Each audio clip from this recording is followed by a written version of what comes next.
Reggie says, oh fuck. Motherfucker, I can have you killed at any time. Let's say March of last year, March or February. I get a call from Reggie out the blue. Kevin, I need a favor. Can you drive me for this and that? I'm like, what can I do? I said, Reggie, what do you think? Am I fucking stupid or what? I said, you know me well enough to know right now. I said, if you want to do something to me, you want to go ahead and take me out? I said, be a man, take me out. Because he knows if he comes up against me one-on-one, he will lose. Reggie says, oh fuck. Motherfucker, I can have you killed at any time. I said, Reggie, you know where I'm at. I said, you know it's your ball. Do what you gotta do. But as I said, he was trying to set me up. He hadn't talked to me for 4 or 5 months. He said I was a snitch. The whole shebang. This and that. And then all of a sudden he calls me up and wants to drive for him. You know, I'm surprised Reggie's not in prison. I know he used to hold money. I know he used to handle that shit. That's deep, because later on Reggie would end up going to prison. Without a catalyst, they never would have received the full cooperation of the Compton Police Department. The murder of Bobby Finch, close to home for the department, provided that catalyst. He was the brother of Larry Finch, who was a police officer at the Compton School Police. That made the Tupac murder investigation personal for all the Compton cops. That made them emotional, easier to steer into certain direction, and impassioned to push shit another way. As long as they had nobody to charge with Tupac's or Bobby Finch's murder, they could vent their anger on Suge. When Reggie Wright Sr. suggested they get involved in putting Suge away, they all lined up to participate. Now it wasn't as if Wright Sr. had speculated, but it became certain that something was going to happen to Suge.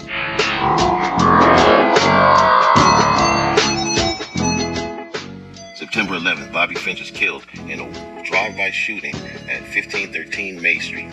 His brother is a Compton School police officer. Corey Edwards tells investigators, I warned my neighbor Bobby Finch and his brother Larry about the Mile High Road probably riding through our neighborhood. Bobby and Larry aren't gang members. Bobby did security and bodyguard work. His brother Larry, who works for the Compton Unified School District as a school police officer, has his own security company. Bobby would do security work for his brother at clubs and also worked for his lawyer named Mitch. Bobby was one of Mitch's bodyguards. Bobby also did security for Tashina Arnold, the actress from the television show Martin. Wednesday, September 11th, 30-year-old Bobby Finch dropped off his 10-year-old daughter at 1513 South Mayo, his mother's home in Compton. The home was located in the south end of the Southside Crips, known territory. Finch also felt safe. The violence of the past few days would not affect him. Besides, it was too early. Most gang members were awake till hours of the night. Their mornings were spent snoring or recovering from hangovers caused by 40-ounce bottles of cheap malt liquor. Sitting behind the wheel of this new Acura, a Honda Civic hatchback pulled up. Someone just drove up and blasted him, said LAPD homicide detective. So why kill Bobby Finch? If you are going to steer the investigation from the Compton police, you have to get them in the game. Nothing raises the stakes more than killing a close home of someone you consider to be family. Make the investigation personal. Dupe them into believing that Southside Crips and Mob Piru are engaged in a war and that they will unleash disposable resources to get the killers. But who actually killed Bobby Finch?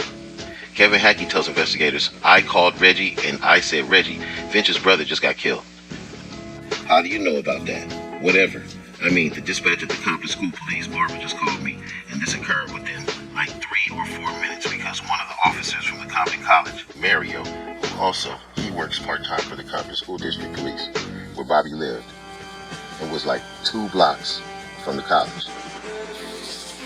So being that they heard gunshots, Mario was the first guy there as soon as Bobby got shot.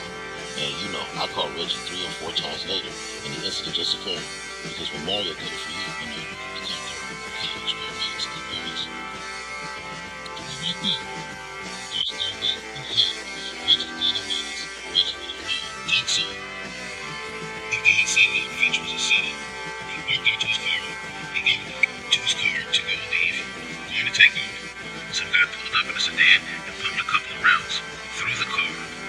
his house based upon the fact, the statement that Reggie had made to me. He basically said to me, don't mention that to Suge.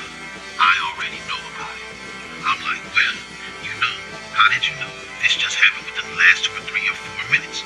Reggie Jr. says he talked to his father about the upcoming raids and gets information so he can prepare for gangs for what is about to happen. They were able to steer the investigation to location that had been swept before the raids occurred.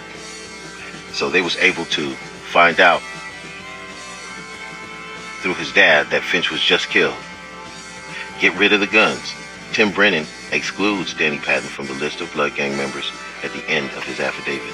But what wasn't certain was who was going to run Death Row Records after the shooting in Vegas. But before Suge's arrest, he was using his inner circle as bodyguards instead of Reggie or Right Way personnel, as was customary.